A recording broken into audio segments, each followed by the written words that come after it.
આદરણીય નરેન્દ્રભાઈને આપ સૌ એમને શાંતિથી સાંભળી આપણા નરેન્દ્રભાઈ આપ સૌને માર્ગદર્શન આપશે. ભારત માતા કી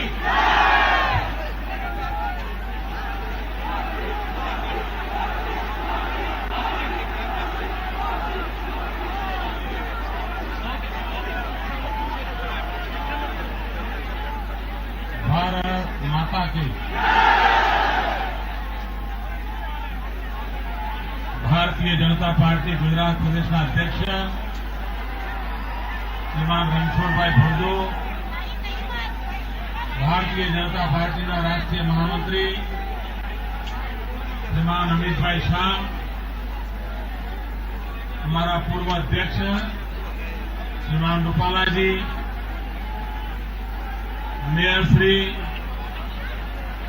મંચ પર બિરાજમાન ભારતીય જનતા પાર્ટીના સૌ વરિષ્ઠ આગેવાનો અને વિશાળ સંખ્યામાં પધારેલા વાલા ભાઈઓ અને બહેનો,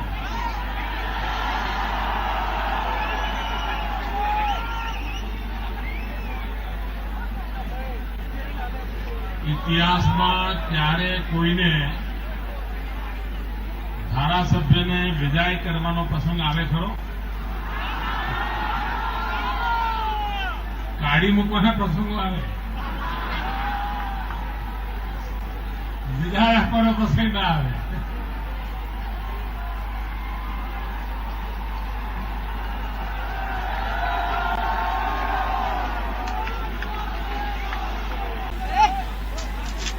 એક જુદી ભૂમિકાથી ઉપસ્થિત થયું.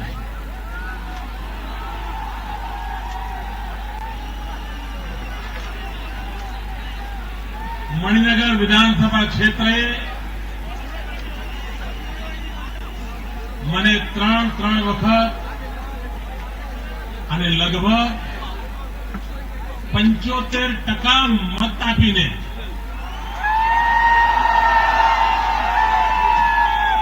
વિજયી બનાવ્યો.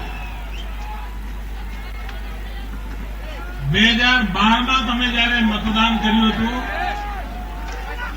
ત્યારે તમે મને 2017 સુધી આપની સેવા કરવા માટે મને જવાબદારી સોંપી હતી.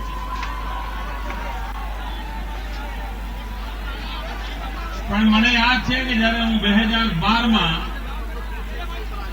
ચૂંટણી વખતે મણિનગરમાં સભા કરવા આવ્યો હતો ત્યારે તમે લોકોએ પીએમ કરીને તોફાન મચાવી દીધું.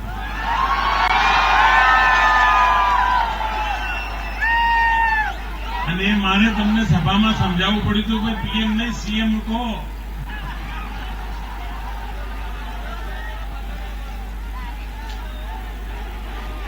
એટલે તમે મત તો ધારાસભ્યને આપતા હતા, તમે મત તો ગુજરાત સરકાર બનાવવા માટે આપતા હતા, પણ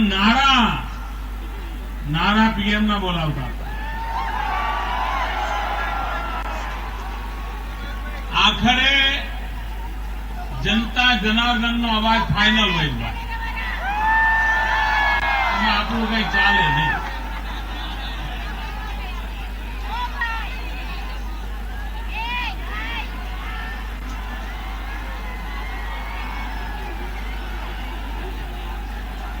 હવે મણિનગરના લોકો છાતી ફૂલાવીને કહેશે તો ખરા એટલે એ તમારા માટે પ્રધાનમંત્રી હશે, અમારા માટે તમારા નરેન્દ્રભાઈ.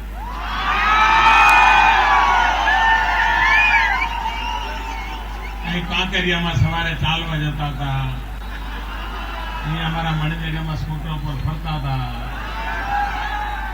અહીંયા શાખા ચલાવવા આવતા હતા, દક્ષિણી સોસાયટીમાં જમવા આવતા હતા, જવાહર ચોક પાસે ઉભા રહીને ચા પીતા હતા.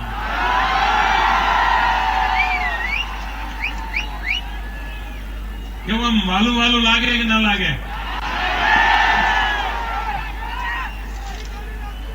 આજે આપણાપણાનો ભાવ છે, અપણત્વનો ભાવ છે. ભાઈઓ બહેનો, મણિનગરે મને જે પ્રેમ આપ્યો છે એ પ્રેમને હું ક્યારેય વિસારી ન શકું. મારા મનમાં મણિનગર અને ખાસ કરીને પૂર્વ અમદાવાદ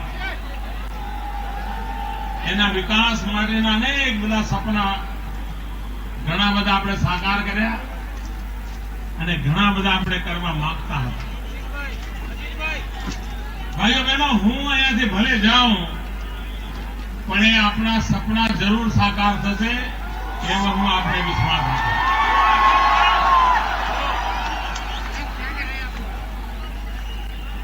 તમારામાંથી બહુ ઓછા લોકોને ખબર હશે કે આ મણિનગરની જે સ્થાપના થઈ એ મણિનગરની સ્થાપનાને 2015માં 100 વર્ષ થાય છે.